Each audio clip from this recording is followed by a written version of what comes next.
असं जर म्हटलं, असा जर आपला निश्चय झाला तर त्या विचारापासून त्या व्यक्तीला कोणत्याही प्रकारचं फल प्राप्त होणार नाही.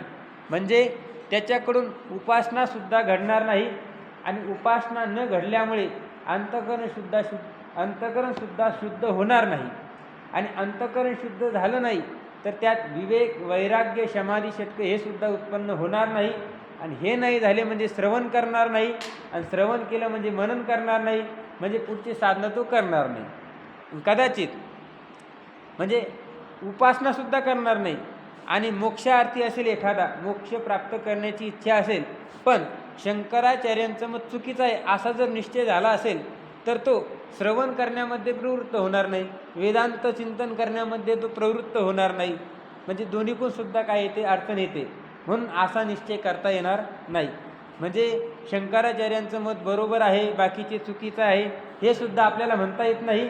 आणि दोन्ही मतं चुकीचे आहे असं सुद्धा आपल्याला म्हणता येत नाही.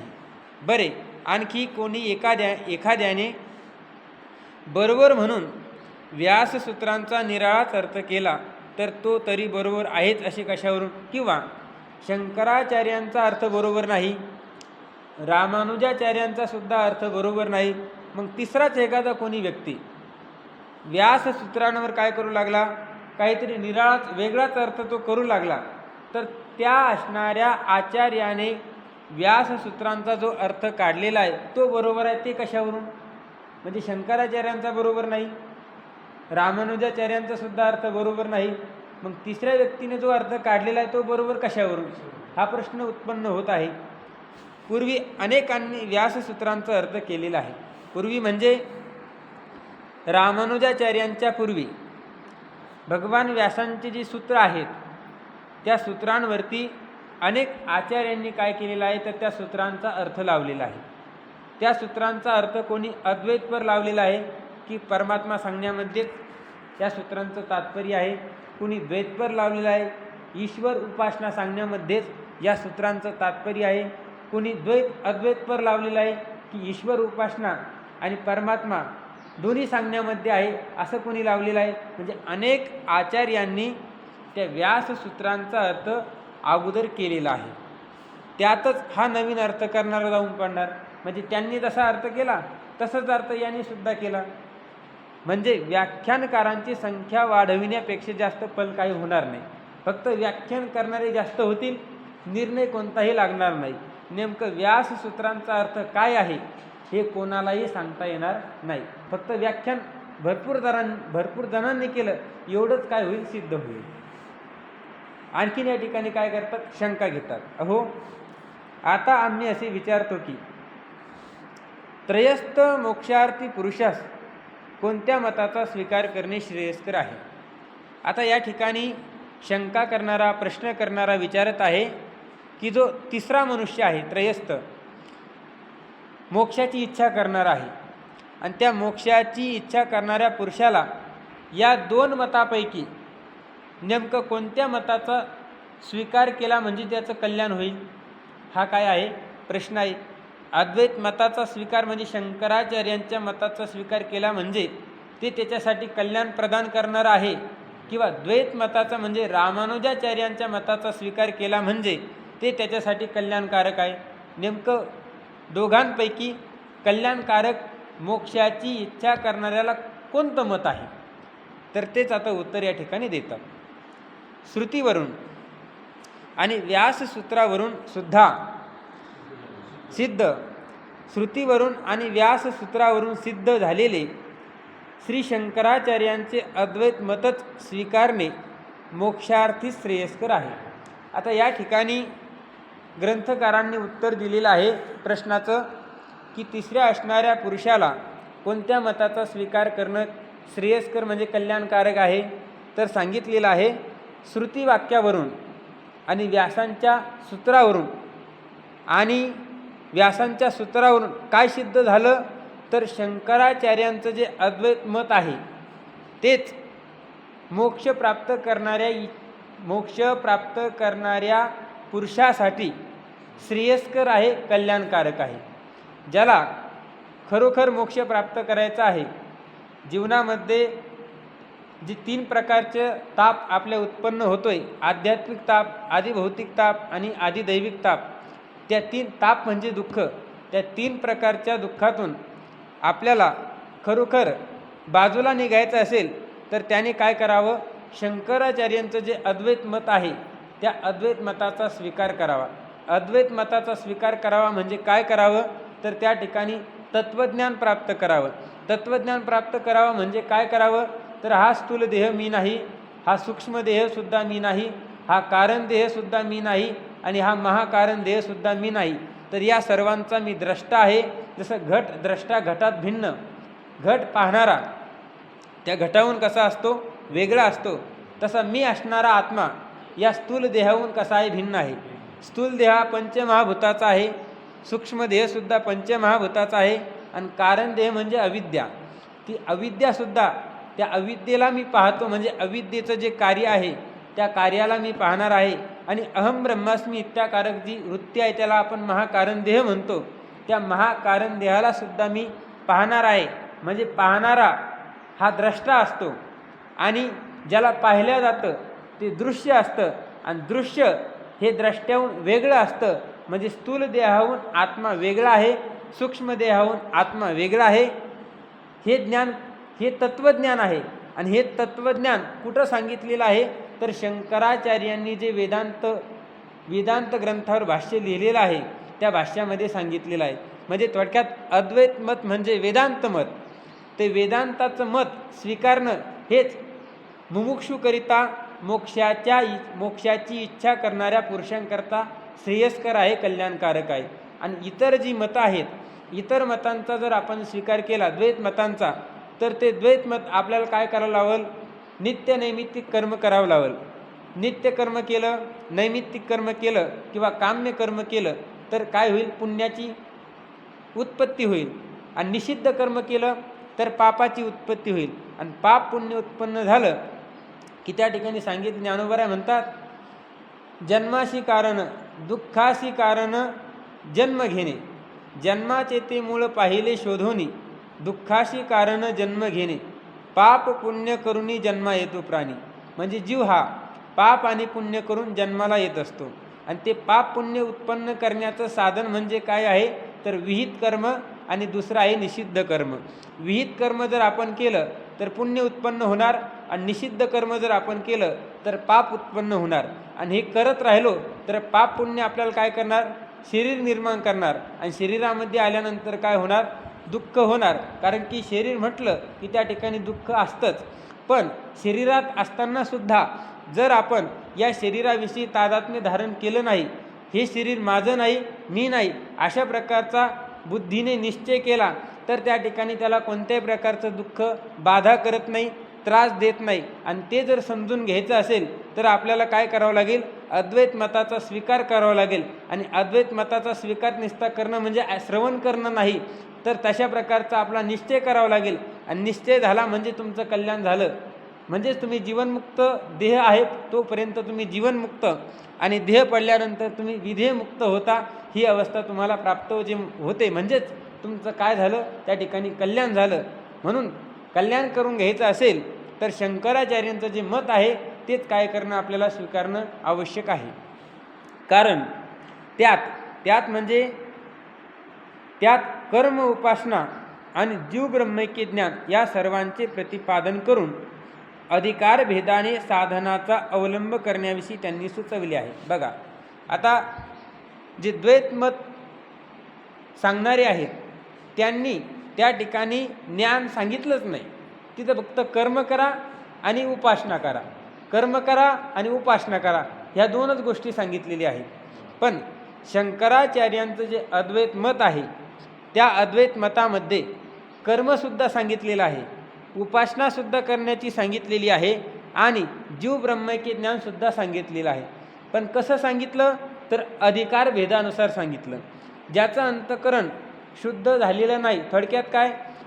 प्रत्येकाच्या अंतःकरणामध्ये 3 प्रकारचे दोष असतात: मल, विक्षेप आणि आवरण. तर मलाचा निश्चय केव्हा होतो? ज्यावेळेस आपल्या अंतःकरणामध्ये आपल्याला पाप करण्याची इच्छा होते, निषिद्ध कर्म करण्याची जोपर्यंत आपल्याला इच्छा होते तोपर्यंत असं समजायचं की आपलं अंतःकरण कसं आहे, मल या दोषाने युक्त आहे, म्हणजे अशुद्ध आहे. दुसरा दोष सांगितलेला आहे विक्षेप दोष. विक्षेप म्हणजे काय, चित्ताची चंचलता. जोपर्यंत आपलं मन एका असणाऱ्या विषयावर, एका असणाऱ्या साध्यावर स्थित होत नाही तोपर्यंत आपलं मन कसं आहे, चंचल आहे. म्हणजेच आपल्या मनामध्ये काय आहे, विक्षेप आहे. तिसरा दोष आहे आवरण नावाचा. आवरण दोष म्हणजे या देहाच्या ठिकाणी मी बुद्धी असणं आणि देहसंबंधी जे असतील, नातेवाईक असतील, आईवडील असतील, पत्नी असेल, पुत्र असेल, त्या सर्वांविषयी माझी बुद्धी असणं, याला म्हणायचं आवरण. आणि हे तीन दोष जोपर्यंत आपल्या अंतःकरणामध्ये आहे तोपर्यंत आपण कधीच सुखी राहू शकत नाही. जरी आपल्याकडे पैसा भरपूर असला तरीसुद्धा आपल्या अंतःकरणामध्ये सतत काय असते, भविष्यकाळाची चिंता असते किंवा भूतकाळामध्ये जे घडलेलं आहे त्याचा असणारा विचार असतो. हा सर्व विचार आपल्याला काढायचा असेल तर आपल्याला या तीन दोषांना घालवावं लागेल.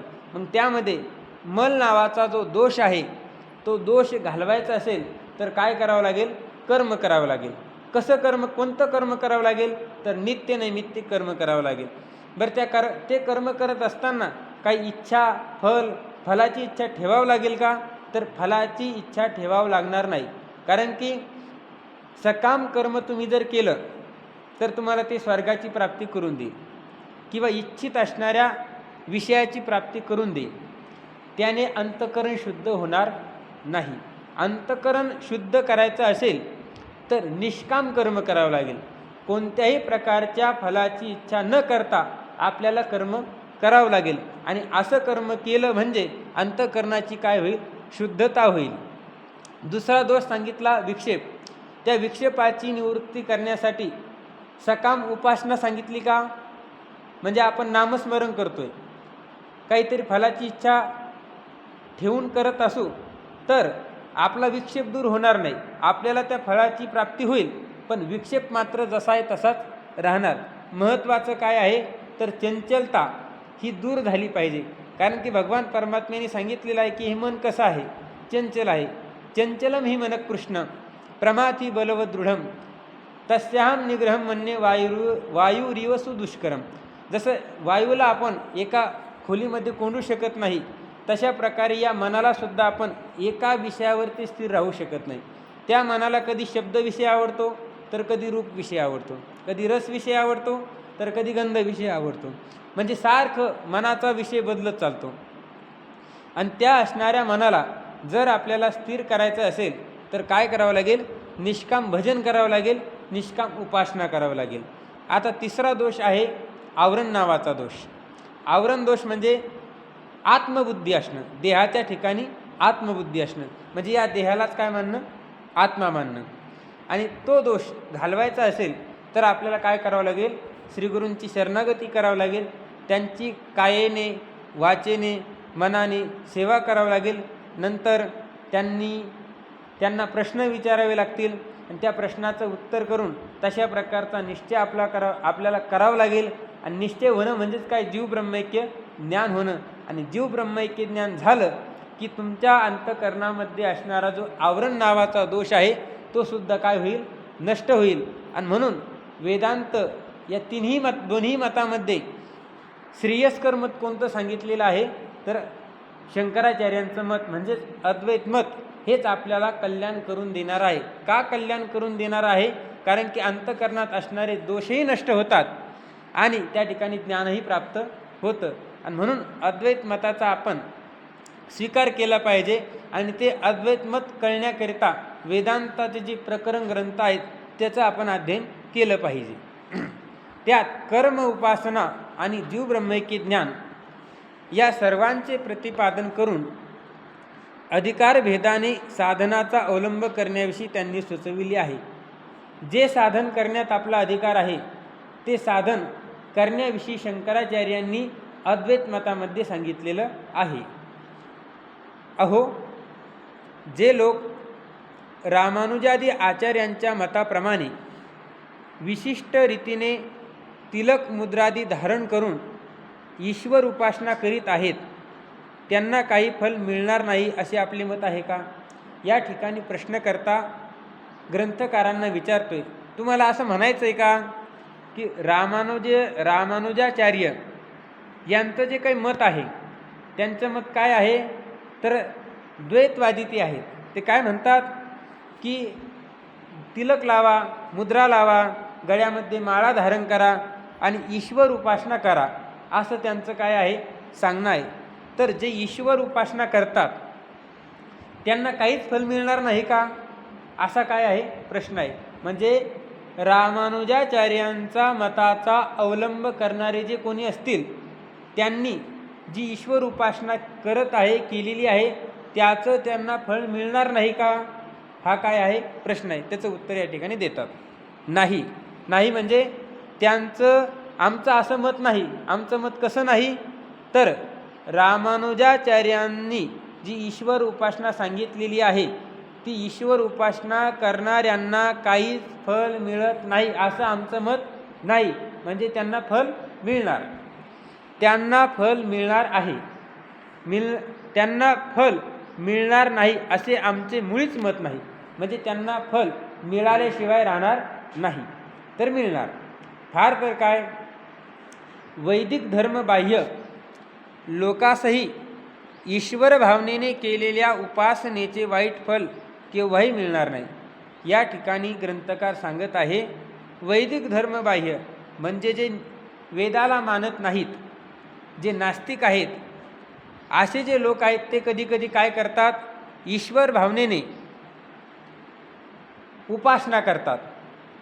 जसं ट्रॅक्टरची आपण ज्यावेळेस नांगाटी करतो त्यावेळेस याची काय करतो, पूजा करतो, त्यावेळेस ईश्वर भावनेनेच ते करत असतात. म्हणजे ते सुद्धा नास्तिक जरी असले तरी ईश्वर भावनेने ते काय करतात, उपासना करतात.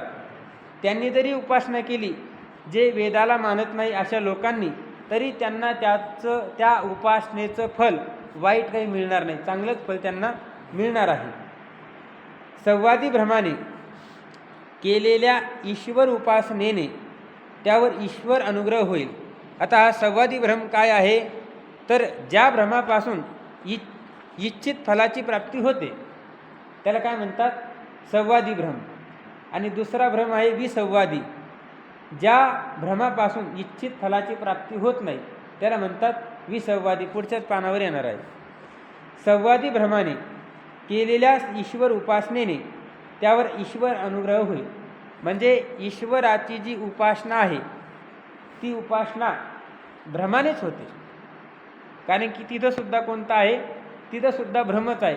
ईश्वराची उपासना करणं हा सुद्धा काय आहे, भ्रमच आहे.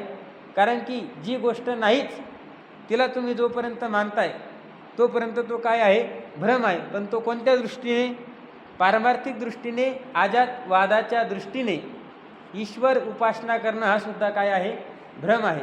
पण व्यावहारिक दृष्टीने ईश्वर उपासना करणं हा भ्रम नाही. संवादी भ्रमाने केलेल्या ईश्वर उपासनेने त्यावर ईश्वर अनुग्रह होईल. म्हणजे संवादी भ्रमाने तुम्ही जर ईश्वराची उपासना केली तर तुमच्यावर तो ईश्वर काय करील, कृपा करील. आणि कृपा केल्यानंतर आणि अनुग्रहाने म्हणजे कृपा केल्यानंतर त्या असणाऱ्या ईश्वर उपासकास, त्या भक्तास अद्वैत ज्ञान प्राप्तीची बलवत्तर इच्छा उत्पन्न होऊन ब्रह्मनिष्ठ आचार्यद्वारा अद्वैत ज्ञान प्राप्तीने ते कृतार्थ होतील.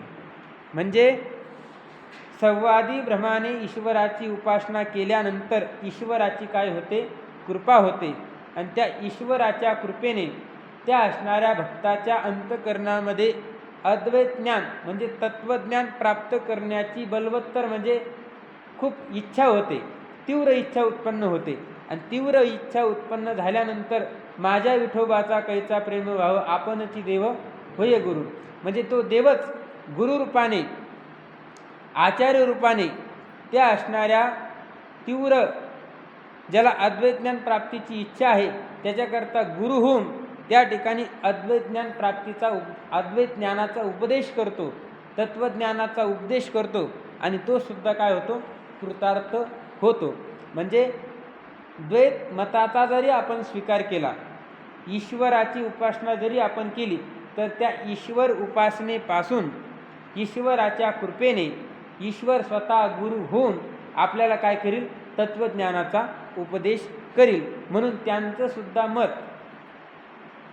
खंडनीय आहे असं आम्हाला वाटत नाही. त्यांचं सुद्धा त्या त्या अधिकार अनुरूप योग्यच आहे. अहो, असे जर आपले मत आहे तर मग श्री शंकराचार्यांच्या मताचेच अनुकरण करावे असे सांगण्याचा आग्रह का? जर आपले मत आहे असे जर आपले मत आहे तर मग आता या ठिकाणी रामानुजाचार्यांचं मत काय आहे? ईश्वराची उपासना केली की ईश्वर प्रसन्न होतो आणि त्याचं गुरु होऊन त्याला ज्ञान प्राप्त करून तो सुद्धा मुक्त होतो. असं जर यांचं मत आहे तर मग शंकराचार्यांच्याच मताचं अनुकरण केलं पाहिजे असं तुम्ही का म्हणता? शंकराचार्यांच्या मताचंच अनुकरण आपण केलं पाहिजे असं तुम्ही का सांगता? असा ग्रंथकर्त्याला काय करतात, प्रश्न या ठिकाणी करत आहे. उत्तर देतात, हेतू असा आहे की सर्व द्वैत प्रतिपादक आचार्यांच्या मतात उपासनाच मोक्षाचे साक्षात साधन आहे. आता जेवढे काही द्वैत प्रतिपादन करणारे आचार्य आहेत त्यांच्या मतामध्ये मोक्षासाठी साक्षात्कारक कोण आहे तर उपासना.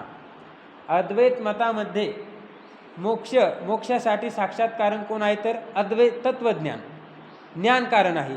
जीव ब्रह्मैक्य ज्ञान हे मोक्षासाठी अद्वैत मतामध्ये कारण आहे आणि द्वैत मतामध्ये ईश्वराची उपासना करणं हीच मोक्षासाठी साक्षात कारण आहे. त्यावरून उपासनेचे फल मोक्ष हे उपासकाच्या देहपातानंतरच त्यास प्राप्त होणार. आता ईश्वराची जो उपासना करणार आहे त्या उपासनेचं फल काय सांगितलेलं आहे तर मोक्ष सांगितलेला आहे. पण तो मोक्ष केव्हा प्राप्त होणार? ज्यावेळेस त्या उपासकाचा देह पडून जाईल, त्याचा मृत्यू होईल आणि त्या मृत्यूनंतर त्याला काय होईल, मोक्ष प्राप्त होईल. मग कोणता मोक्ष प्राप्त होईल? सलोकता मुक्ती प्राप्त होईल किंवा समीपता मुक्ती प्राप्त होईल किंवा सायुज्यता नाही मिळणार. सलोकता, स्वरूपता आणि समीपता या 3 मुक्त्या त्याला प्राप्त होतील. पण सायुज्य नावाची मुक्ती त्याला ज्ञानाशिवाय प्राप्त होणार नाही. कारण की ह्या 3 मुक्त्या कशा आहेत? लोकविशिष्ट आहेत. ईश्वराच्या उपासनेनं त्याला ह्या 3 मुक्त्या मिळतात. पण सायुज्य मुक्ती मिळवायची असेल तर आपल्याला ज्ञान संपादन करावं लागतं. ज्ञानाशिवाय मुक्ती ती प्राप्त होत नाही. आता हा जो काही उपासक आहे, जो भगवान श्रीकृष्ण परमात्म्याचं भजन करत असेल, भगवान श्रीकृष्ण परमात्म्याचा जो उपासक आहे त्या उपासकाला मुक्ती केव्हा प्राप्त होईल? देहपातानंतर, म्हणजे देह पडल्यानंतर प्राप्त होईल. म्हणजे तो वैकुंठाला जाईल. म्हणजे त्याचा मोक्ष कसा झाला? अदृष्ट झाला, म्हणजे दिसणारा नाही त्याचा मोक्ष. म्हणजे याच देही याची डोळा, भोगमुक्तीचा सोहळा असा तो सिद्ध होत नाही. कारण की देह पडल्यानंतर त्याला काय प्राप्त होणार? मोक्ष प्राप्त होणार. पण शंकराचार्यांची जी मुक्ती आहे, शंकराचार्यांनी जी मुक्ती सांगितलेली आहे ती मुक्ती कशी आहे तर दृष्ट आहे. म्हणजे याची देही याची डोळा, भोगमुक्तीचा सोहळा अशा प्रकारचं साधन त्यांनी सांगितलेलं आहे. ते साधन कोणतं तर सांगतात, आणि श्री शंकराचार्यांच्या मतात विचारद्वारा महावाक्यापासून अद्वैत आत्मबोध झाला असता देहपातापूर्वीच मोक्षप्राप्ती प्रत्यक्ष आहे. आता शंकराचार्यांचं जे मत आहे त्या मताचा आपण विचार केला. विचाराद्वारा महावाक्यापासून तत्वमसी काय आहे? महावाक्य आहे. तत् म्हणजे ते, त्वम म्हणजे तू, अशी म्हणजे आहेस, ते ईश्वर चैतन्य तू आहेस, असा त्या वाक्याचा सरळ काय होतो? अर्थ होतो. पण त्या तत्पदाचे सुद्धा 2 अर्थ आहे आणि त्वम पदाचे सुद्धा 2 अर्थ आहे. तत् म्हणजे तत्पदाचा वाच्यार्थ होतो ईश्वर आणि तत्पदाचा लक्ष्यार्थ होतो ब्रह्मचैतन्य. त्वम पदाचा वाच्यार्थ आहे जीव चैतन्य आणि त्वम पदाचा लक्ष्यार्थ आहे कुटस्थ चैतन्य. आता तत्वमसी महावाक्य काय सांगतं तर ते ब्रह्म तू आहेस, म्हणजे ते ईश्वर चैतन्य तू आहेस. मग आता ईश्वर आणि जीव, ईश्वर आणि जीवाचं ऐक्य होऊ शकतं का उपाधीला घेऊन? कारण की ईश्वराची उपाधी कशी आहे? ईश्वराची उपाधी माया, ती कशी आहे? शुद्ध सत्वगुणवती आहे. आणि जीवाची जी उपाधी आहे ती कशी आहे? मलिन सत्व गुणवती आहे. म्हणजे मलिन म्हणजे अविद्या आहे. ती अविद्या कशी त्रिगुणात्मक आहे. आणि ईश्वराची जी उपाधी आहे ती शुद्ध आहे. आणि ईश्वराची उपाधी ईश्वराला कधीच बंधनात टाकत नाही. आणि जीवाची उपाधी त्याला कायम बंधनात टाकते. मग एक सर्वज्ञ आहे, एक अल्पज्ञ आहे, एक सर्वशक्तिमान आहे, एक अल्पशक्तिमान आहे. म्हणजे अल्पशक्तिमान झाला जीव, अल्पज्ञ झाला जीव. अल्प जाणणारा कोण आहे तर जीव आहे. आणि सर्व जाणणारा कोण आहे ईश्वर आहे. मग त्या ईश्वराचं आणि या जीवाचं एकता होईल का तर होणार नाही. वाच्यार्थामध्ये एकता होत नाही. म्हणजे ईश्वर आणि जीव यांची एकता होत नाही.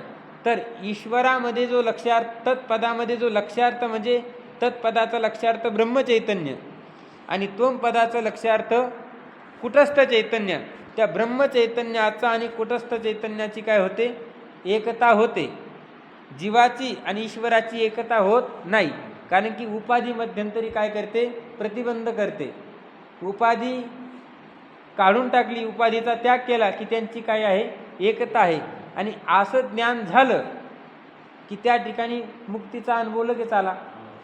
परंतु जोपर्यंत तो वेगळा आहे, मी रंक आहे, तो राजा आहे, मी सेवक आहे, हा भाव जोपर्यंत आहे तोपर्यंत तुम्हाला मुक्ती अनुभवाला येत नाही. कारण की जोपर्यंत त्या देवाचं तुम्हाला दर्शन होत नाही तोपर्यंत सारखी तुमच्या चित्तामध्ये काय असते तळमळ असते. कधी मिळन.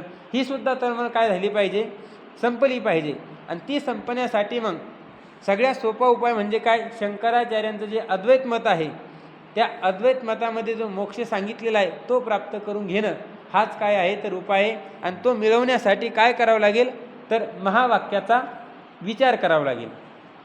आणि महावाक्याचा विचार कोणापासून करावा लागेल तर ब्रह्मनिष्ठ, श्रोत्रिय, कृपाळू, निष्पाप अशा सद्गुरूपासून त्याचा विचार करावा लागेल. केवळ श्रोत्रिय असेल तरी जमणार नाही, केवळ ब्रह्मनिष्ठ असेल तरीही जमणार नाही. कारण की केवळ श्रोत्रियपासून आणि केवळ ब्रह्मनिष्ठापासून तत्त्वज्ञान होऊ शकत नाही. दोन्हीसुद्धा असावे लागतात. जसं नदीच्या अलीकडच्या तीरावरून पलीकडच्या तीरावर जाण्याकरिता त्या ठिकाणी दोन व्यक्ती उभे आहेत. एक आंधळा आहे आणि एक पांगळा आहे. आता जो पांगळा व्यक्ती आहे तो पलीकडचं तीर सांगू शकतो की त्या ठिकाणी ते पलीकडचं तीर आहे आणि रोज तो बघतोय लोक असे जातात. त्याने बघितलेला आहे पण तो स्वतः त्या पाण्यातून गेलेला आहे का तर नाही. म्हणजे पांगळा शब्दाचा अर्थ कोण घ्यायचा या ठिकाणी जो ब्रह्मनिष्ठ आहे, ज्याला ब्रह्मज्ञान झालेलं आहे परंतु शास्त्राचे संस्कार नसतील, तो सुद्धा शिष्याच्या अंतःकरणामध्ये उत्पन्न होणाऱ्या ज्या शंका आहेत त्याचं निरसन तो करू शकत नाही. आणि म्हणून केवळ ब्रह्मनिष्ठ सद्गुरूसुद्धा ब्रह्मज्ञान करून देऊ शकत नाही आणि केवळ श्रोत्रिय ते सुद्धा करून देऊ शकत नाही. म्हणून दोन्हींची काय असते आवश्यकता असते. आणि म्हणून त्या महावाक्याचा विचार करण्यासाठी या दोघांकडे आपण गेलं पाहिजे. म्हणजे श्रोत्रिय आणि ब्रह्मनिष्ठ श्रीगुरूंची शरणागती आपण केली पाहिजे. श्री शंकराचार्यांच्या मतात विचारद्वारा महावाक्यापासून अद्वैत आत्मबोध झाला असता, म्हणजे शंकराचार्यांचं जे मत आहे त्या मताचं अनुसरण आपण केलं, महावाक्य श्रवण केलं आणि त्या महावाक्य श्रवणापासून आपल्याला अद्वैत बोध झाला, म्हणजे जीव ब्रह्म म्हणजे ब्रह्म आणि कुटस्थ चैतन्य यांचा अभेद आहे अशा प्रकारचा बोध झाला की देहपातापूर्वीच म्हणजे देह असतानाच जिवंतपणीच मोक्षप्राप्ती प्रत्यक्ष आहे. म्हणजे मोक्षाची प्राप्ती कशी आहे प्रत्यक्ष आहे. याचा अनुभव कोणाला आला असेल तर ज्याने अद्वैत मताचा स्वीकार केला असेल, ज्याने श्रीगुरूकडे जाऊन महावाक्याचं श्रवण करून त्याचा विचार केलेला असेल त्याला जिवंतपणीच काय आहे तर मोक्षाची प्राप्ती आहे. मेल्यानंतर मोक्ष मिळतो हे मान्य नाही कोणाला. जे अद्वैत मत मानतात त्यांना हे मान्य नाही मेल्यानंतर मोक्ष. जिवंतपणी असतानाच हसून खेळून राहणं हाच काय मोक्ष. म्हणजे विषय सुख प्राप्त झालं, हसले म्हणजे मोक्ष का नाही. निर्विषय आनंद म्हणजे कोणत्याही प्रकारचा विषय समोर नसताना जर तुम्ही आनंदी असाल तर तो आनंद कोणाचा आहे तो मोक्षाचा आनंद आहे. आणि विषय भेटत नाही, विषय नसेल तर आणि आनंद विषय विषय भेटत नाही म्हणून आपण दुःखी होत असेल तर त्या ठिकाणी मोक्ष झालाच नाही, अजून ज्ञान झालंच नाही. याकरिता म्हणून मोक्ष दृष्ट आहे. दृष्ट आहे म्हणजे साक्षात आहे. वर्तमान कालामध्येच आपण मोक्षाचा काय करू शकतो, अनुभव घेऊ शकतो. ज्या वेळेस आपल्याला हा मोक्ष प्राप्त होईल त्यावेळेस आपले सर्व संशय, आपल्या सर्व चिंता, अंतःकरणामध्ये विषय प्राप्त करण्याची आशा, इच्छा काहीही राहणार नाही. जर मोक्ष प्राप्त झाला तर, आणि जर झाला नाही तर त्या ठिकाणी सगळ्या इच्छा राहणार, चिंताही राहणार, आणि भविष्यकाळाची सुद्धा चिंता राहणार. मेल्यानंतर काय होईल ही सुद्धा चिंता राहणार. जर आपल्या चिंता संपून गेल्या असतील, हे काही सांगण्याची गोष्ट नाही, हे प्रत्येकाच्या अंतःकरणाचा विषय आहे. आणि हे सांगूनसुद्धा जमत नसते, कारण की मी आता चिंतारहित झालेलो आहे, हे लोकांना सांगणं म्हणजे तुम्ही चिंतारहित झाले असं नाही आहे. अंतःकरणामध्ये खूप चिंता असतात, पण काही भूमिका काय असतात, लोकांना दाखवण्याच्या असतात की आम्ही आता मुक्त झालो. हे प्रत्येकाच्या चेहऱ्यावर लक्षात येतं. चला, याकरिता शंकराचार्यांचे मत श्रेष्ठ आहे. म्हणून द्वैत मत हे कसं आहे तर त्या ठिकाणी मोक्षार्थी जिज्ञासूकरिता अनुकरणीय नाही आहे. तर अद्वैत मत म्हणजे शंकराचार्यांचं मत हेच स्वीकार करणं काहीतरी योग्य आहे. म्हणून मोक्षार्थी पुरुषाने अद्वैत मताचे अनुकरण करावे असे आमचे प्रामाणिक मत आहे. असं कोण सांगत आहे, या ठिकाणी हे ग्रंथकार सांगत आहे. 3. या तरंगात मायेबद्दलचा विचार बराच केला आहे. आता हा जो तरंग आहे, मागं मायेचं लक्षण करत असताना काय केलेलं आहे, अनादि अंतवती, स्वतःहून विलक्षण, अनिर्वचनीय, तिला काय म्हणतात, माया म्हणतात. किंवा अघटित घटनापटीयशी माया, म्हणजे जी घटना अघटित, न घडणारी घटना घडणं म्हणजेच काय तर माया आहे. ही माया कशी आहे, हे अज्ञान कसं आहे, ही अविद्या कशी आहे तर अनादि आहे. म्हणजे मायेची, अज्ञानाची उत्पत्ती झालेली नाही. आणि अंतवती आहे म्हणजे ब्रह्मज्ञान झाल्यानंतर हे अज्ञान काय होतं, नष्ट होऊन जातं. म्हणजे ब्रह्मज्ञान झाल्यानंतर जीवही राहत नाही, जगतही राहत नाही, आणि ईश्वरही राहत नाही. केवळ काय असतं, एक तत्व असतं, ते ब्रह्मचैतन्य असतं. या तरंगात मायेबद्दलचा विचार बराच केला आहे. बरेच लोक माया ही ईश्वराने उत्पन्न केलेली आहे असे सांगतात. आता काही लोक काय म्हणतात, मायेची जी उत्पत्ती आहे ती कोणी केली, ईश्वराने केली. पण ते बरोबर नाही. ईश्वर मायेला उत्पन्न करू शकत नाही, कारण की ईश्वराची जी सिद्धी आहे तीच मायेवर अवलंबून आहे. म्हणजे ईश्वराची जी उत्पत्ती आहे ती मायेमुळे आहे. माया जर नसेल तर ईश्वरसुद्धा नाही आहे. म्हणून ईश्वरापासून माया उत्पन्न होत नाही. आणि कोणी म्हणत असेल ईश्वराने मायेची निर्मिती केली तर ते त्यांचं म्हणणं बरोबर नाही. कारण शुद्ध ब्रह्म अद्वितीय आहे. शुद्ध ब्रह्म हे कसं आहे, अद्वितीय म्हणजे एक आहे असे श्रुतीने प्रतिपादन केले तरी एवढा मोठा द्वैत व्यवहार प्रत्यक्ष प्रतीत होत असता परमात्मा अद्वितीय कसा असेल. आता श्रुती मातेने त्या परमात्म्याबद्दल काय सांगितलं, परमात्मा एक आहे. जर एक आहे तर मग हा जो काही द्वैत व्यवहार प्रतीतीला येतोय, एवढा मोठा द्वैत व्यवहार प्रतीतीला येत आहे, मग परमात्मा हा अद्वितीय कसं काय. कारण की दोन वस्तू व्हायला लागल्यात ना, एक परमात्मा आणि एक हे जगत, दोन गोष्टी व्हायला लागल्या. मग श्रुती परमात्म्याला अद्वितीय का म्हणते, हा काय प्रश्न आहे. अशी शंका येतेच, कारण की एक जगत आणि दुसरा परमात्मा, दोन गोष्टी झाल्या. आणि श्रुती काय सांगते की अद्वितीय आहे. शुद्ध ब्रह्म कसा आहे, अद्वितीय म्हणजे एकच आहे. त्या जगत प्रतीतीच्या संगतीकरिता एक अनिर्वचनीय, अनादि, अंतवती अशी माया मानावी लागली. आता ही जी जगत प्रतीतीची संगती आहे, म्हणजे हे जे जगत दिसत आहे त्या जगताचे संगती लावण्याकरिता त्या ठिकाणी कोण मानलेली आहे तर माया मानलेली आहे. ती माया कशी आहे तर एक आहे. मायासुद्धा एकच आहे. पुन्हा ती माया कशी आहे, अनिर्वचनीय आहे. म्हणजे तिचं कथन आपल्याला करता येत नाही. म्हणजे सत, त्या मायेला सतही म्हणता येत नाही, असतही म्हणता येत नाही. सत का म्हणता येत नाही, कारण की मायाला सत का म्हणता येत नाही, दोन कालामध्ये असते, दोन कालामध्ये नसते. फक्त वर्तमान कालामध्ये तिच्या कार्यावरून तिचं अनुमान लावलं जातं. आणि असत का म्हणता येत नाही, कारण की वर्तमान कालामध्ये असते. आणि सत का म्हणता येत नाही, सत त्याला म्हणतात जे तिन्ही कालामध्ये असतं. माया ही एका कालामध्ये आहे, दोन कालामध्ये नाही, म्हणून माया सत नाही. आणि असत का नाही, कारण की जसं आता शशशृंग म्हणजे सशाचे शिंग, ख पुष्प आकाशाचं फूल, हे कसं आहेत, अत्यंत असत पदार्थ आहेत. तशी माया आहे का, नाही. मायाची प्रतीती येते, म्हणून मायेला असत म्हणता येत नाही, सतही म्हणता येत नाही, असतही म्हणता येत नाही. आणि म्हणून त्या मायेला काय म्हणावं लागतं, सताहून विलक्षण अनिर्वचनीय असं म्हणावं लागतं. पुन्हा आणखी कशी आहे, अनादी आहे. अनादी म्हणजे जिची उत्पत्ती होत नाही. अंतवती, ब्रह्मज्ञानाने तिचा नाश होतो, अशी माया मानावी लागते. कशाकरिता, जगताच्या संगती करिता. वास्तविक माया ही निस्तत्व पदार्थ आहे, तत्वरहित आहे. माया हे काही तत्व नाही, पण ती मानली म्हणजे ब्रह्माचे अद्वितीयत्व न बिघडता जगत प्रतीतीची नीट व्यवस्था लागते.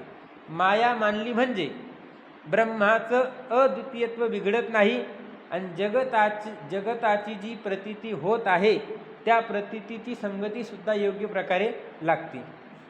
आणि म्हणून माया ही मानावी लागते. आणि ब्रह्मज्ञानोत्तर ती नष्टही होते. ज्यावेळेस ज्या जीवाला ब्रह्मज्ञान होईल त्या जीवाची असणारी माया काय होते, नष्ट होऊन जाते. असे पहा की बीजगणितात उदाहरण सोडविण्याकरिता ज्याप्रमाणे क्ष असा एक पदार्थ मानून चट दिशी उदाहरण सोडवितात.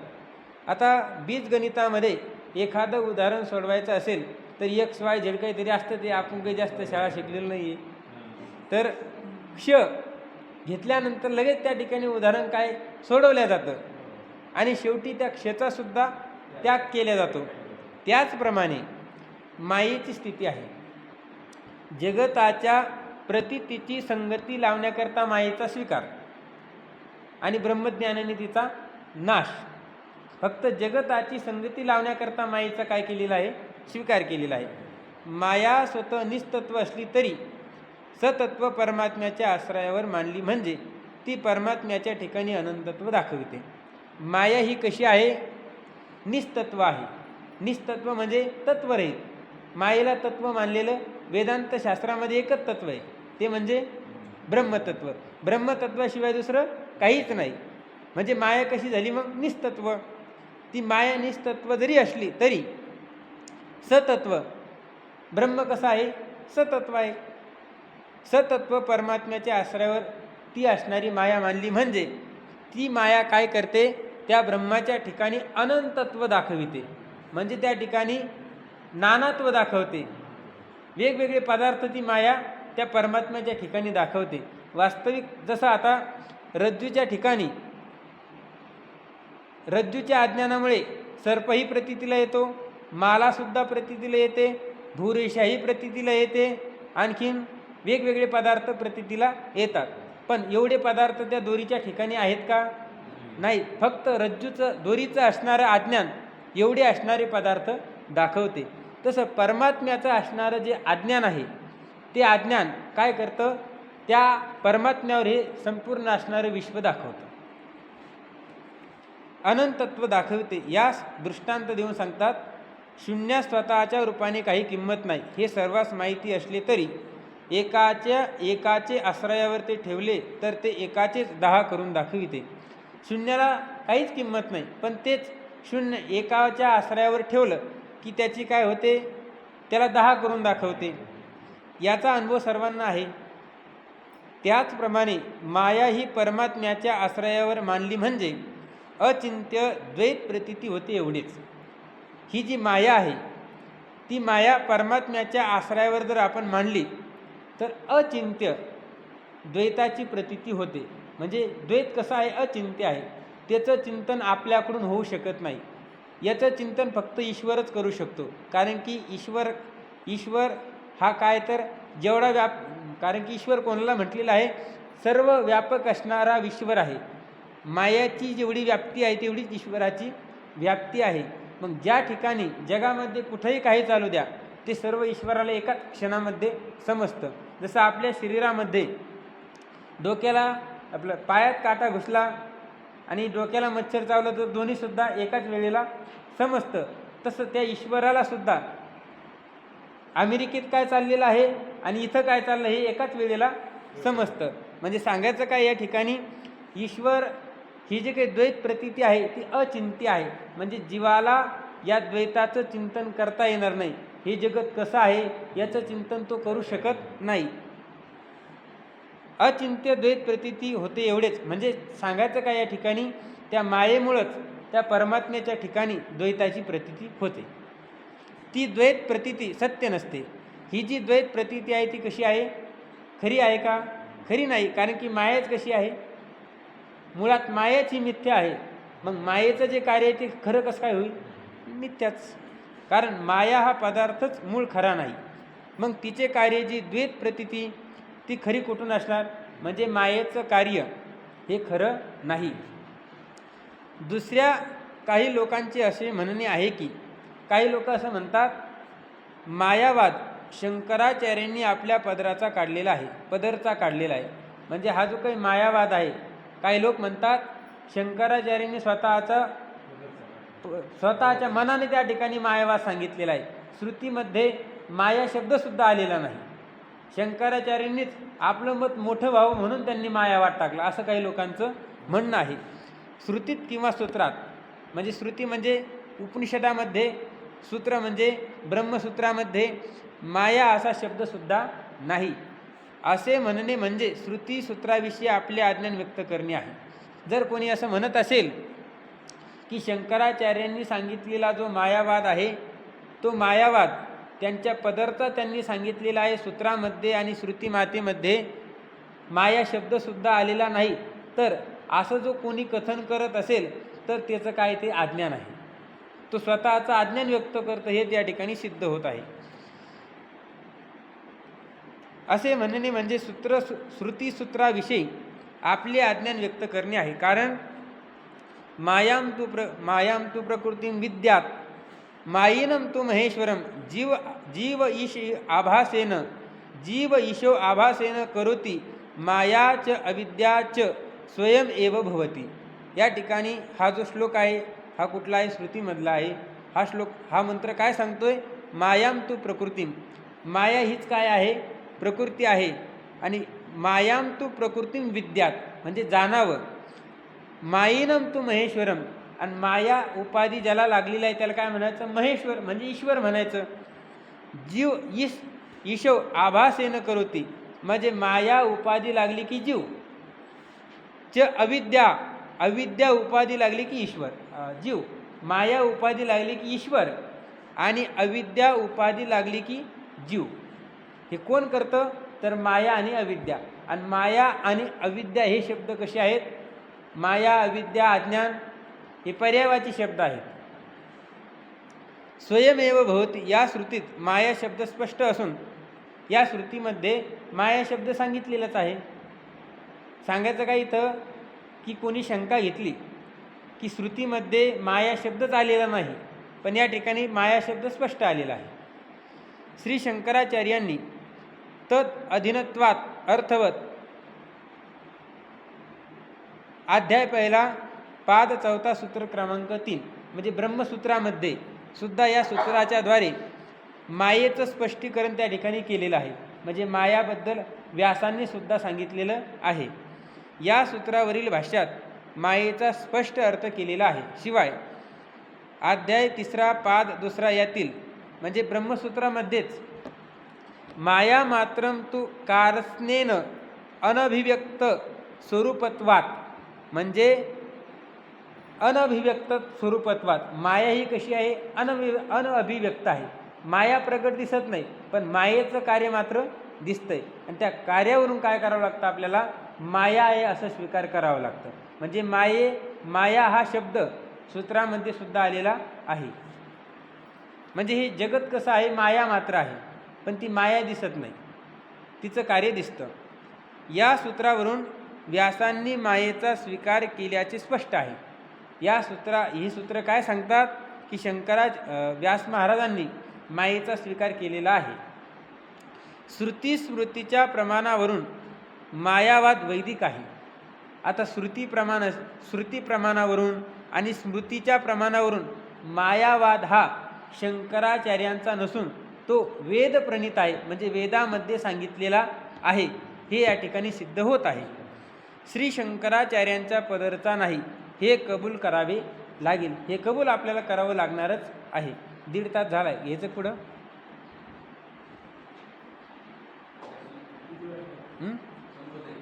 ठीक. या तरंगात विचार करण्यासारखी आणखी एक गोष्ट अशी आहे की सिद्धांत मतात वेद, सद्गुरू, ईश्वर आदी सर्व जगत मिथ्या असून अद्वैत ब्रह्म मात्र सत्य आहे. आता हा जो 5वा तरंग आहे, या 5व्या तरंगामध्ये आणखीन एक गोष्ट विचार करण्यासारखी अशी आहे. ती कोणती?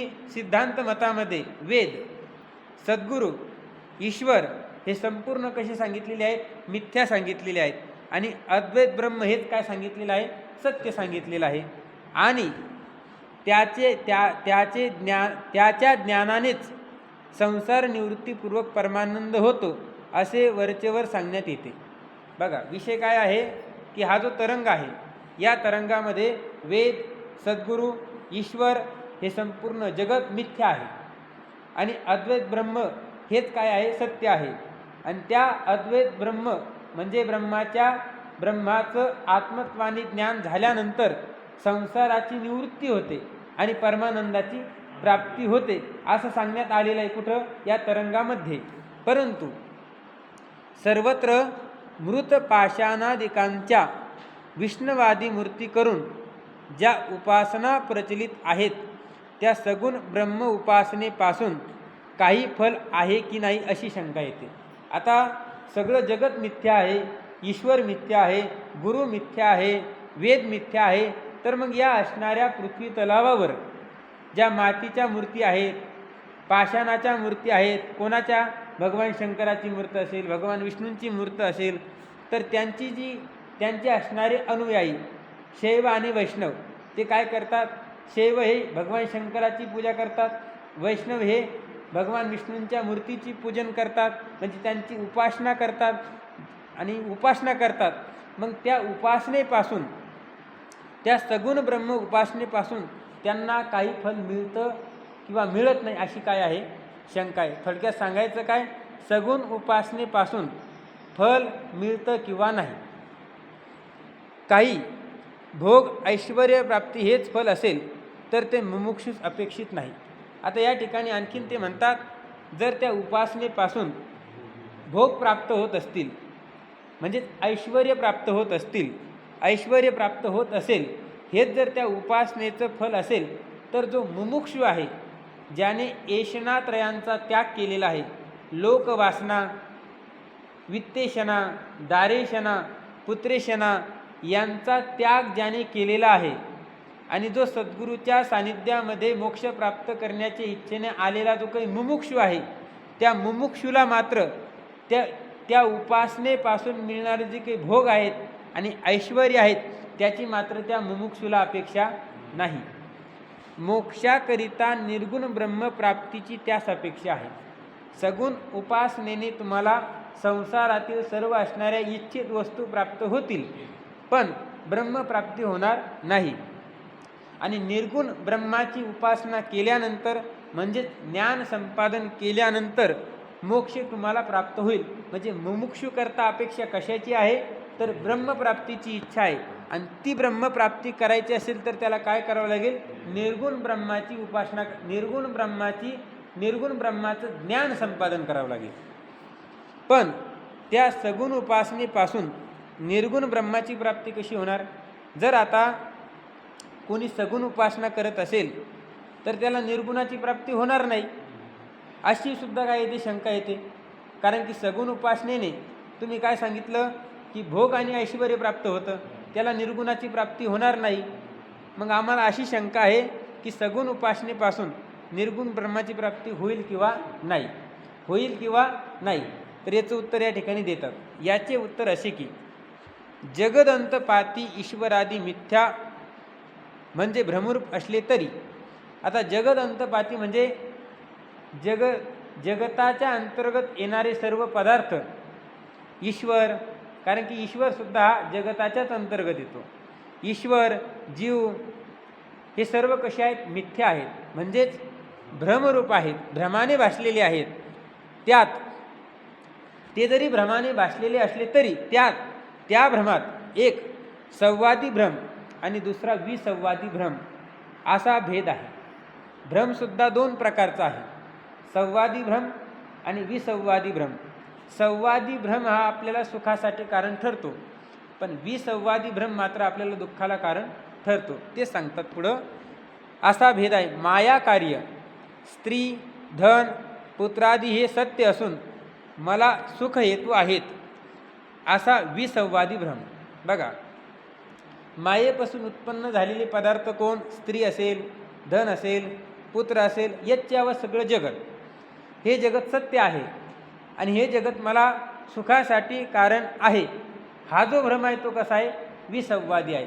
आता स्त्री, पुत्र, धन हे मला सुखाला कारण आहे असं समजून जर आपण त्यांच्यापासून सुख मिळवण्याचा प्रयत्न केला तर आपल्याला सुख मिळेल का? मिळत नाही. जर सुख त्यांच्यापासून मिळालं नसतं तर आपण घरी थांबलोच नसतो ना. सुख मिळतंय म्हणून घरी थांबलो ना, फक्त म्हणायच्या गोष्टी राहिलेल्या आहेत या. चला, तर स्त्री, धन, पुत्रादी हे सत्य असून मला सुख हेतू आहेत, हा विसंवादी भ्रम आहे. आता व्यवहार पुरतं त्या ठिकाणी वाढतंय, परंतु खरोखर ज्यावेळेस तुम्ही त्यांच्यासाठी प्रतिकूल होता किंवा ते तुमच्यासाठी प्रतिकूल होता त्यावेळेस दोघांना मात्र सुख नाही आहे. फक्त अनुकूल आहे तोपर्यंत सुख आहे, इकडं परमार्थ काही गरज नसते त्यावेळेस. ज्या भ्रमापासून इच्छित फलाची प्राप्ती होत नाही. आता जो भ्रम आहे, कोणता भ्रम? स्त्री, धन, पुत्र हे सत्य आहे आणि मला सुखाला कारण आहे, हा जो भ्रम आहे तो भ्रम इच्छित फलाची प्राप्ती करून देत नाही, म्हणजे सर्व दुःखाची निवृत्ती आणि परमानंदाची प्राप्ती करून देऊ शकत नाही. त्यास विसंवादी भ्रम म्हणतात. आणि ज्या भ्रमापासून इच्छित फलप्राप्ती होते त्यास संवादी भ्रम म्हणतात. आता ईश्वराची उपासना करणं हा सुद्धा काय आहे? भ्रमच आहे. पण ईश्वराची उपासना ही आपल्याला इच्छित फलाची प्राप्ती करून देणार आहे. म्हणजे उपासना केल्यानंतर इच्छित म्हणजे सर्व दुःखाची निवृत्ती आणि परमानंदाची प्राप्ती करून देणारी ईश्वराची उपासना आहे. हा सुद्धा भ्रमच आहे, पण हा भ्रम आपल्याला आनंदाची प्राप्ती करून देतो. आणि संसारामध्ये जेवढी पदार्थ आहे, समजा स्त्री, धन, पुत्र, हे आपल्याला सुखाला कारण नाही, म्हणजे हे आपल्याला सुखाला कारण आहे असा जो भ्रम आहे तो इच्छित फलाची प्राप्ती करून देत नाही. सगुण ब्रह्म ईश्वर उपासना संवादी भ्रम आहे. बघा, संवादी भ्रम आणि विसंवादी भ्रम. संवादी भ्रम कशाला म्हणतात? ईश्वराची उपासना करणं हा संवादी भ्रम, आणि स्त्री, धन, पुत्र हे मला सुखाला कारण आहे हा भ्रमच आहे. पण हा कसा आहे? विसंवादी भ्रम. वास्तविक ते सुखाला कारण नाही आणि ईश्वराची उपासना ही सुखाला कारण आहे, म्हणून हा संवादी भ्रम. यास उदाहरण सांगतात. भिंतीच्या एका फडताळ्यात मोठे रत्न ठेविले आहे, दुसऱ्या फडताळ्यात दीप ठेविला आहे. त्या दोन्ही फडताळ्यांच्या छिद्रावाटे रत्नाची व दीपाची प्रभा जमिनीवर पडली आहे. समोरून येणाऱ्या दोन पुरुषास रत्नाच्या आणि दीपाच्या अशा दोन्ही प्रभेवरच हे रत्न आहे अशी बुद्धी झाली. काय आहे? दोन देवळे आहेत. एका देवळीमध्ये काय ठेवलेलं आहे? रत्न ठेवलेलं आहे, आणि दुसऱ्या देवळीमध्ये दिवा ठेवलेला आहे. आता समोरून दोन मनुष्य येत होते. आता दोघांना सुद्धा भ्रम झालेला आहे. हा जो प्रकाश आहे प्रभेद, हा जो प्रकाश आहे हा रत्नाचा प्रकाश आहे. दोघांना सुद्धा काय आहे? भ्रम आहे. पण ज्याला रत्नाच्या प्रकाशावर रत्नाचा भ्रम झालेला आहे, रत्नाचा प्रकाश आहे हा भ्रम झालेला आहे, त्याचा जो भ्रम आहे तो कसा आहे? संवादी भ्रम आहे. आणि ज्याला दिव्याच्या प्रकाशावर रत्नाचा भ्रम झालेला आहे तो कसा आहे? विसंवादी भ्रम. तसंच स्त्री धन पुत्र हे सुखाला कारण आहे आणि ईश्वराची उपासना ही सुद्धा सुखाला कारण आहे, इच्छित वस्तू प्राप्त करून देणारी आहे. आता स्त्री धन पुत्राच्या ठिकाणी होणारी जी काही होणारा जो भ्रम आहे तो कसा आहे, दुःखाला कारण आहे. आणि ईश्वराची उपासना हा भ्रम कसा आहे, सुखाला कारण आहे. वास्तविक रत्नावर रत्नबुद्धी कोणासच झालेली नसून, रत्नावर रत्नबुद्धी कोणाला झालेली आहे का, दोघांना सुद्धा दोन प्रकाश आहेत आणि दोघांना सुद्धा रत्नाचा प्रकाश आहे अशी बुद्धी झालेली आहे. पण हा रत्नाचा प्रकाश आहे अशी बुद्धी झालेली आहे का, दोघाला सुद्धा झालेली नाही.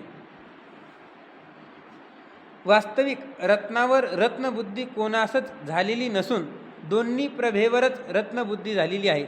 म्हणजे दोन्ही असणारा जो प्रकाश आहे त्या प्रकाशावरच काय झालेली आहे, रत्नबुद्धी झालेली आहे. म्हणजे हा रत्नाचा प्रकाश आहे अशी बुद्धी झालेली आहे. असे जरी आहे तरी त्यास रत्नप्रभेवर रत्नबुद्धी झालेली आहे. असे जरी आहे तरी ज्या व्यक्तीला रत्नप्रभेवर रत्नबुद्धी झाली त्यास त्या प्रभेच्या द्वाराने रत्नाची प्राप्ती होते. ज्याला रत्नाच्या प्रकाशावर रत्नाची बुद्धी झालेली आहे त्याला त्या रत्नाची प्राप्ती होईल. म्हणून त्याला झालेला जो भ्रम आहे तो संवादी आहे. आणि दीपप्रभेवर रत्नबुद्धी ज्यास झाली त्यास रत्नप्राप्ती होत नाही. जसं ज्याला स्त्री धन पुत्र हे मला सुखाला कारण आहे अशी बुद्धी झालेली आहे त्याला सुख प्राप्त होत नाही. आणि ज्याला ईश्वर उपासनेमध्ये ईश्वराच्या ठिकाणी ज्याचं मन ईश्वराची उपासना करण्यामध्ये रममान झालेलं आहे, म्हणजे ईश्वर उपासनेमध्ये ज्याचं मन लागलेलं आहे त्याला मात्र इच्छित विषयाची प्राप्ती होणार आहे. म्हणून त्याचा भ्रम विसंवादी होय.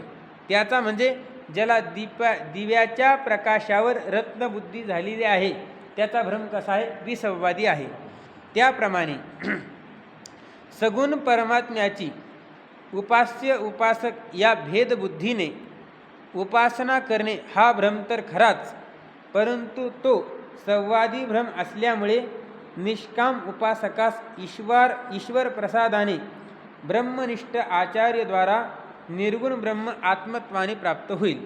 बघा, सगुण परमात्म्याची उपास्य आणि उपासक, उपास्य म्हणजे ईश्वर आणि उपासक म्हणजे भक्त, ईश्वर आणि भक्त या भेदबुद्धीने उपासना करणे हा सुद्धा काय आहे, भ्रमच आहे. पण हा भ्रम कसा आहे, संवादी भ्रम आहे. तो ईश्वर आहे, मी त्याचा भक्त आहे, हा सुद्धा काय आहे, भ्रमच आहे. पण हा भ्रम कसा आहे, संवादी भ्रम आहे. आणि हा संवादी भ्रम जरी असला, जर आपण हा संवादी भ्रम स्वीकार करून निष्काम भावनेने ईश्वराची जर उपासना केली तर तो ईश्वर त्या उपासकावर काय करतो, कृपा करतो, त्याच्यावर अनुग्रह करतो. आणि त्या अनुग्रहाने त्या असणाऱ्या उपासकाला ब्रह्मनिष्ठ आचार्याद्वारा, म्हणजे स्वतः सद्गुरू होऊन किंवा सद्गुरूंची भेट घालून देऊन निर्गुण ब्रह्माचं त्या ठिकाणी ज्ञान ते सद्गुरू त्याला देतात.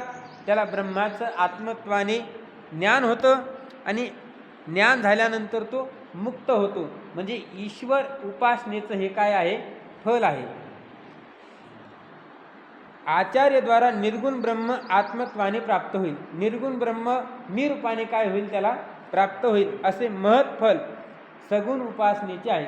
एवढं मोठं फल सगुण उपासनेचं आहे. पण स्त्री धन पुत्रादिकांची सेवा केल्याने काही फल मिळणार नाही. म्हणजे त्यांची सेवा करायची नाही का, त्यांची सेवा करायची ना, ईश्वराची सेवा म्हणून त्यांची सेवा करायची ना. म्हणजे त्यांच्या ठिकाणी ईश्वर बुद्धी म्हणून ठेवून करायची सेवा. असे महत्त्व सगुण उपासनेनेच आहे. सगुण उपासना केव्हाही निष्फळ होणार नाही. म्हणून साधकाने ती अवश्य करावी. म्हणजे सगुण उपासनेचा निषेध या ठिकाणी केलेला नाही. म्हणून सगुण उपासना स्व आनंदासाठी करत राहावी. कारण की जीवनमुक्त महात्मे त्यांना काही कर्तव्य नसतं आणि प्राप्तव्य राहिलेलं नसतं, तरीसुद्धा ते काय करतात, ज्ञानोत्तर प्रेमलक्षणा भक्ती करतात. म्हणजे आनंदासाठी करतात.